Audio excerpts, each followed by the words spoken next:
ఈరోజు బైబిల్ అధ్యయనం ఆదికాండము 36 నుండి 38 అధ్యాయాలు. ప్రార్థన. తండ్రి, మేము మరొక రోజు అనుభవించినందుకు కృతజ్ఞతలు మరియు మీ మాటను అధ్యయనం చేస్తూ మా సమయాన్ని ఆశీర్వదించండి. మమ్మల్ని మీ దగ్గరకు రప్పించమని మేము కోరుతున్నాము. యేసునామంలో ఆమెన్. ఆదికాండము 36వ అధ్యాయం. ఎదోమును ఏశావు వంశావళి ఇదే. ఏశావు కనాను కుమార్తెలలో హిత్తీయుడైన ఏలోను కుమార్తెగు ఆదాను, హివ్వీయుడైన సిబ్యోను కుమార్తెయైన అనా కుమార్తెగు అహోలీబామాను. ఇష్మాయేలు కుమార్తెయు నెబాయోతు సహోదరియునైన బాసెమతును పెండ్లియాడెను. ఆదా ఏశావునకు ఎలీఫజును కనెను. బాసెమతు రగూయేలును కనెను. అహోలీబామా యూషును, యాలామును, కోరహును కనెను. కనాను దేశములో ఏశావునకు పుట్టిన కుమారులు వీరే.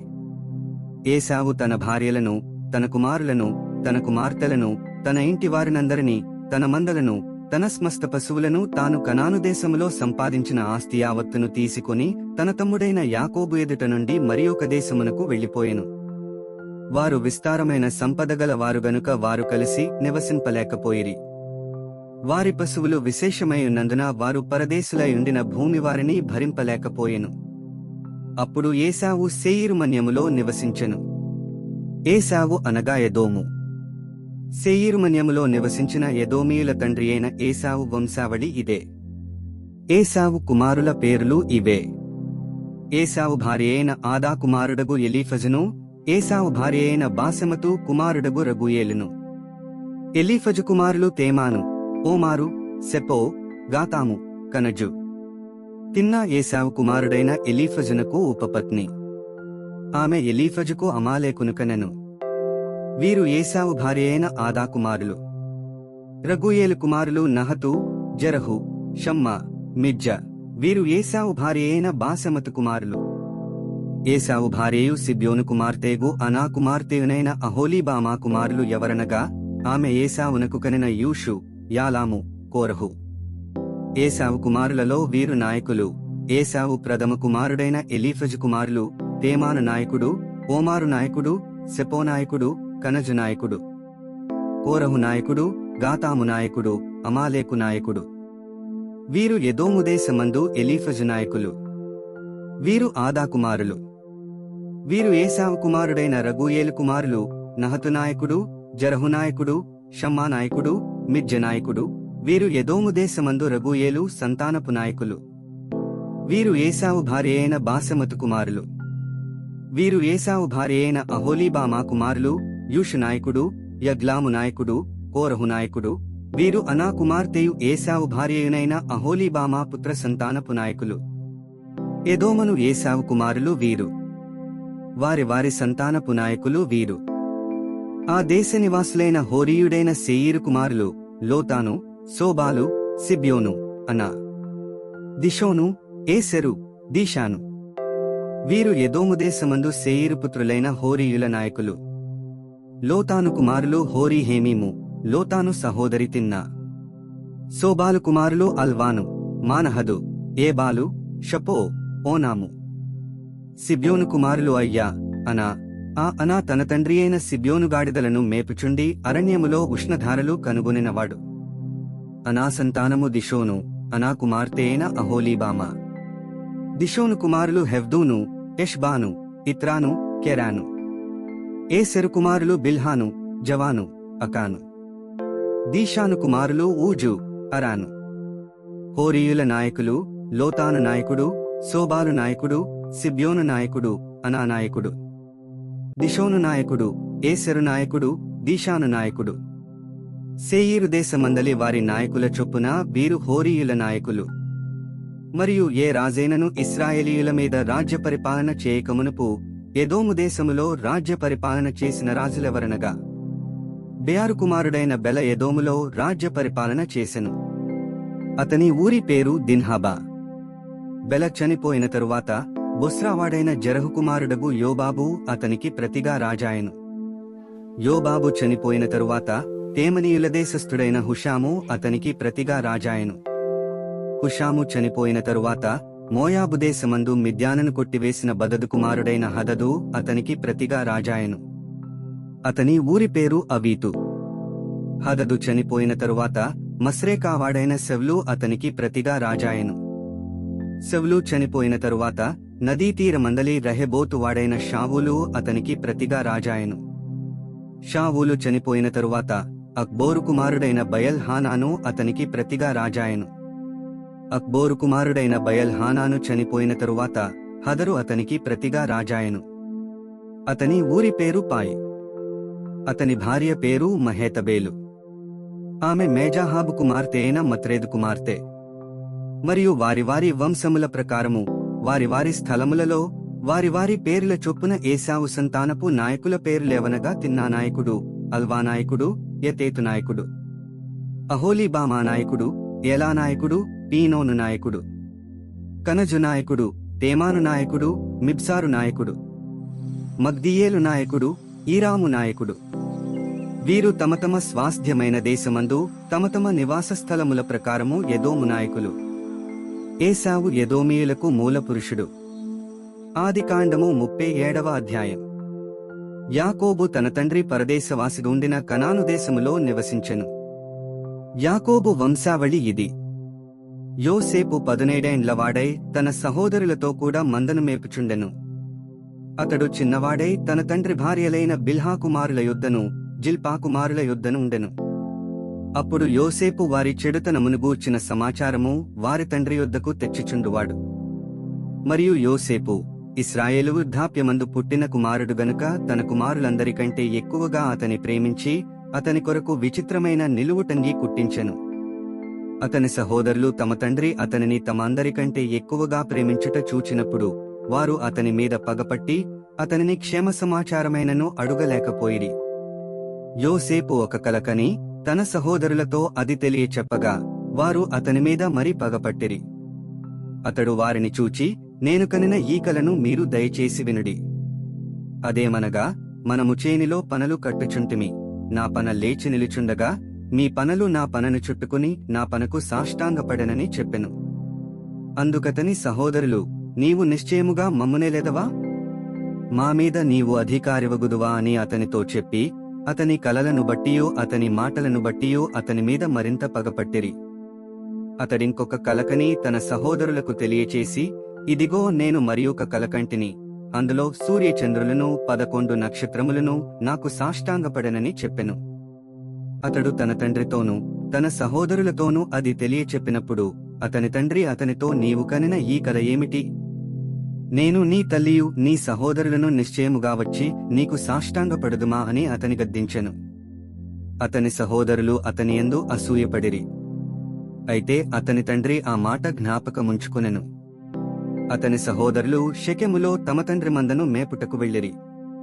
అప్పుడు ఇశ్రాయేలు యోసేపును చూచి, నీ సహోదరులు షెకెములో మంద మేపుచున్నారు, నిన్ను వారి యొద్దకు పంపెదను రమ్మన్నప్పుడు అతడు మంచిదని అతనితో చెప్పెను.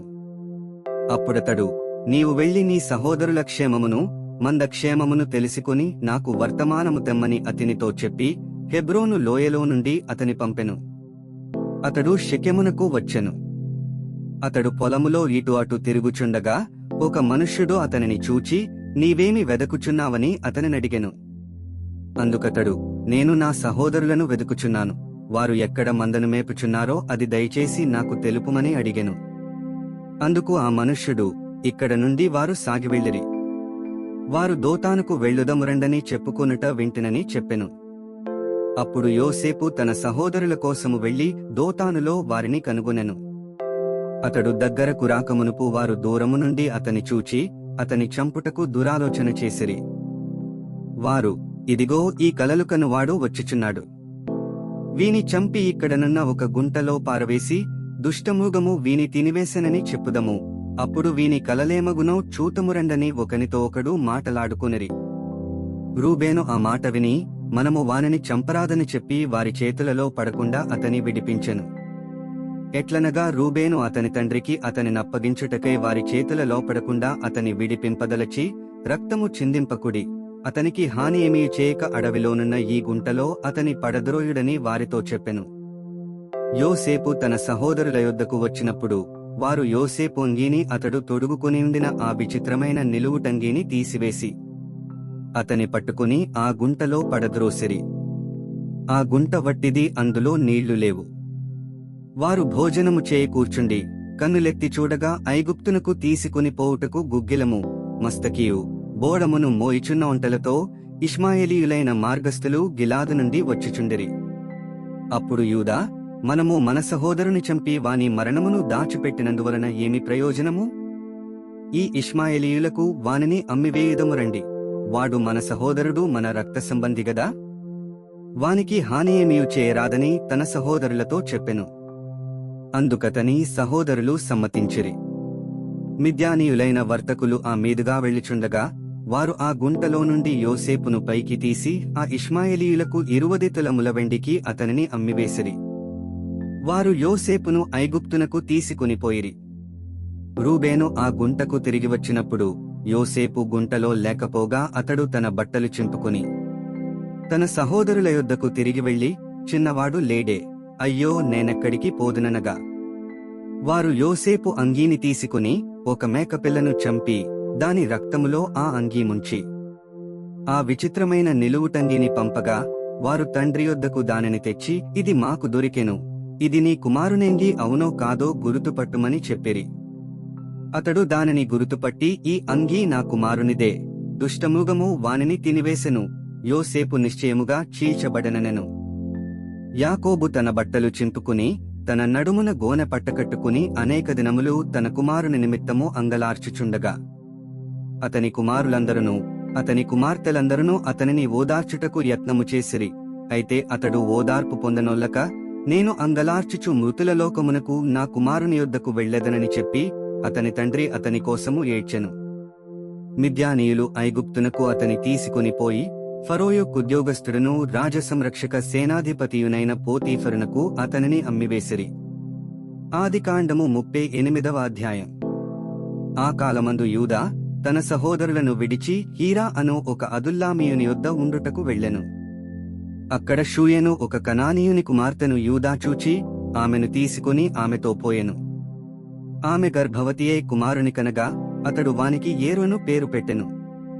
ఆమె మరల గర్భవతియే కుమారునికని వానికి ఓనానును పేరు పెట్టెను. ఆమె మరల గర్భవతియే కుమారునికని వానికి షేలాను పేరు పెట్టెను. ఆమె వీనికనినప్పుడు అతడు కజీబులో నుండెను. యూదా తన జ్యేష్ఠ కుమారుడైన ఏరునకు తామారు అనుదానిని పెండ్లి చేసెను. యూదా జ్యేష్ఠ కుమారుడైన ఏరు యెహోవా దృష్టికి చెడ్డవాడు గనుక యెహోవా అతని చంపెను.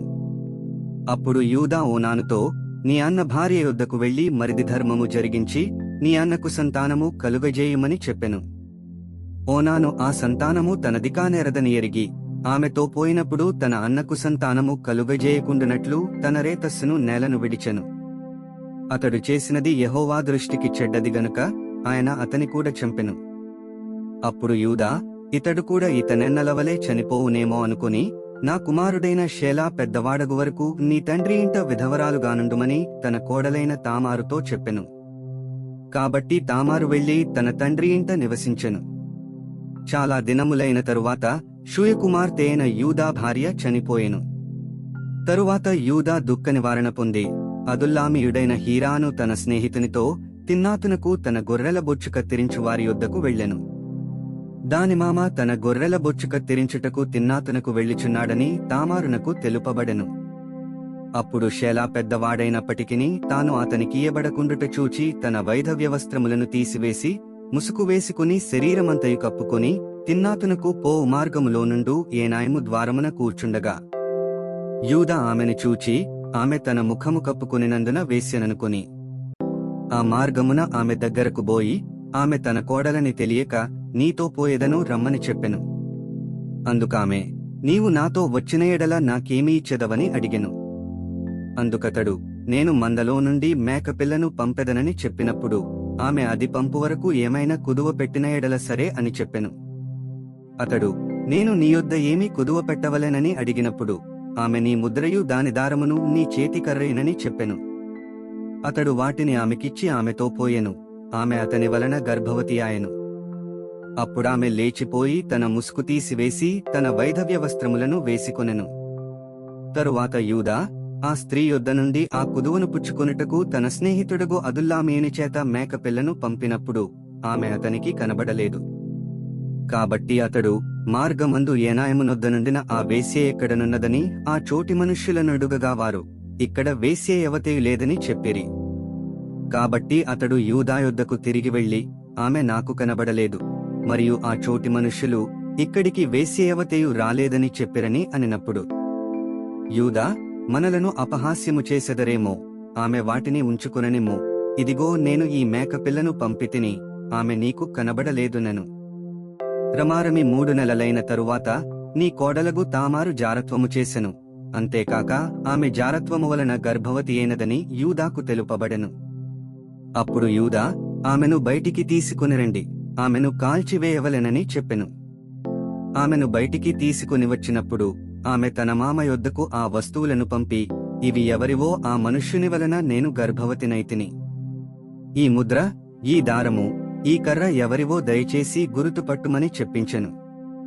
యూదా వాటిని గురుతుపట్టి, నేను నా కుమారుడైన షేలాను ఆమెకు ఇయ్యలేదు గనుక ఆమె నాకంటే నీతిమంతురాలని చెప్పి మరి ఎప్పుడునూ ఆమెను కూడలేదు.